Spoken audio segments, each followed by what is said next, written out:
السلام عليكم ورحمة الله وبركاته. أهلا بيكم معايا في فيديو جديد.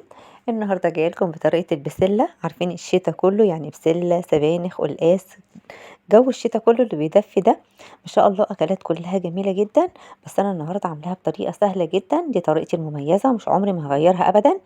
كل اللي دقها من إيدي عجبته جدا جدا جدا. ده كمان اللي خلاني أتشبث بيها ومغيرهاش أبدا. طريقة خفيفة جدا وسهلة وسريعة وبسيطة. لو جربتوها مش هتبطلوا تعملوها بالطريقة دي. البسلة كأنك بتاكلي سكر كده، سكر. حلوة جدا جدا جدا. يلا بينا نشوف المقادير وطريقة التحضير. بسم الله الرحمن الرحيم. يلا بينا بقى نسمي الله ونصلي على الرسول عليه أفضل الصلاة والسلام ونبدأ وصفتنا. أول حاجة بعملها إن أنا أول حاجة بعملها بفصص البسلة. تمام.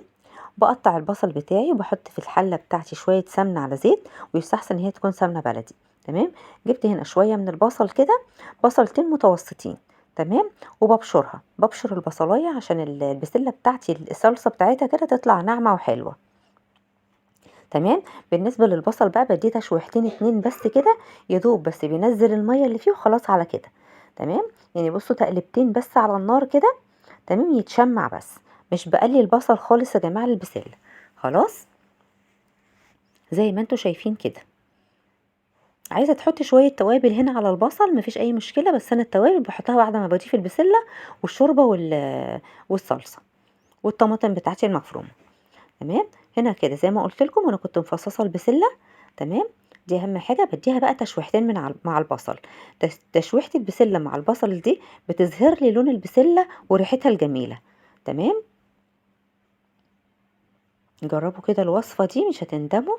وصفة سهلة وسريعة جدا. بالنسبة بقى للجزر، تمام، الجزر بقشره الأول يا جماعة وبغسله، وبعد كده بقطعه وبضيفه على طول على البسلة. تمام. عشان خاطر الزيوت الطيارة واللون الحلو والطعم الحلو بتاع الجزر ما يضيعش معايا في المية. تمام، في مية الشطف. بصوا بقى الألوان عاملة مع بعضها ازاي كده.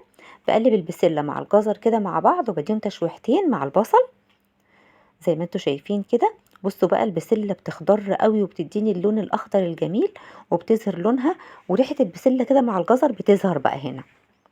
تمام. اول ما بياخدوا تقلبتين كده مع بعض على طول بكون سلقة اللحمة. تمام.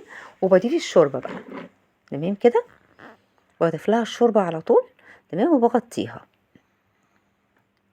بغطيها كده عقبال ما بحضر معايا الصلصة بتاعتي. بضرب كمية حلوة كده من الطماطم. تمام.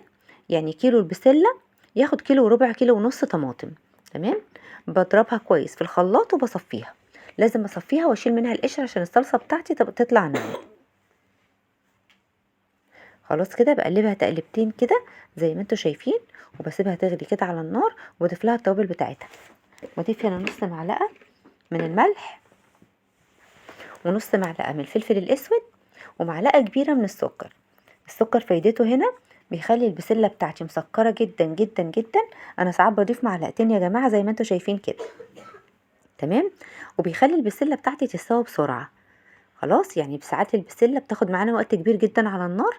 لا السكر بيخلي البسلة تستوي بسرعة. خلاص بغطي عليهم كده على النار لحد ما البسلة تخش كده في السوا. تمام زي ما انتوا شايفين كده. بطمن بس عليها الاول وبشوفها استوت ولا لا.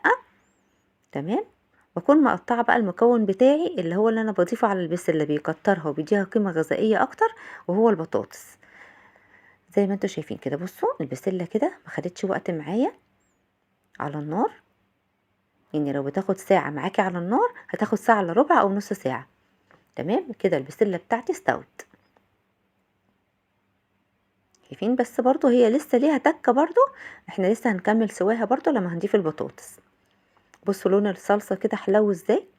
شايفين بقى؟ ما شاء الله وصفه النهارده حلوه جدا جدا جدا. بكون عندي هنا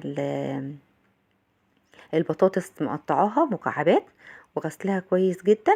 تمام. زي ما انتوا شايفين كده. وبنقعها في المية. بحطها في المية كده لحد لما احتاجها واحطها للبسلة. خلاص زي ما انتوا شايفين كده. البطاطس بقى بتديها زي ما احنا اتفقنا قيمة غذائية عالية.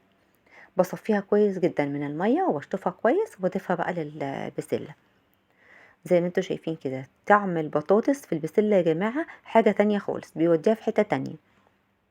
البطاطس كمان عقبال لما بتستوي بتسحب كل السوائل اللي في البسله، فبتبقى البسله بتاعتي كده خضار متربط. انا باكل خضار تقيل كده، ما بحبش الخضار يكون صايص. تمام. في الصلصه بتاعته ما بحبش الصلصه بتاعت الخضار تبقى خفيفه. تمام. بحب صلصه الخضار اللي لما باكلها بتبقى تقيله كده ومتربطه وحلوه، بتحسسني بطعم الاكل طعمه ايه. كده خلاص. بصوا بقى البسله بتاعتنا كده استوت خلاص. لو عاوزه تزوديها شويه شوربه تبقى اخف من كده سيكه، مفيش اي مشكله، بس كده بتبقى طعمها يعني تحفه من الجمال. بصوا كده البطاطس خلاص استوت، الخضار كله اللي انا حطيته استوى. بطاطس بتديها طعم حلو جدا جدا جدا. البطاطس كمان بتبقى واخده من طعم الصلصه بتاعت البسله، بتبقى تحفه من الجمال. هنا كده انا حطيت اللحمه في الوقت ده في اخر حاجه، عشان اللحمه بتاعتي كانت مستويه جدا، مش محتاجة ان انا اسويها كمان في البسلة. بس احنا لو حطينا اللحمة مع الخضار من اوله، عطينها نص سوا وكملت سواها في البسلة، بتدي البسلة بتوديها في حتة تانية وتديها طعم حلو جدا جدا جدا. كده خلاص البسلة بتاعتنا استوت وكله بقى اتربط مع بعضه. تمام. والبسلة كده خدت من طعم اللحمة والخضار، حاجة كده بتبقى تحفة من الجمال. لو أول مرة تشوفوني، أنا اسمي منى، دي قناتي. اشتركوا في القناة وفعلوا زر جرس التنبيه عشان يوصلكم إشعار بكل وصفة جديدة أنا بنزلها على القناة. شفتوا بقى القمر ده؟ حاجة كده سهلة وسريعة، مش هتاخد معاكي وقت خالص، وبالذات كمان لو انتي مفرزة البسلة في الفريزر مش هتاخد وقت خالص. والسلام عليكم في فيديو جديد ووصفة جديدة.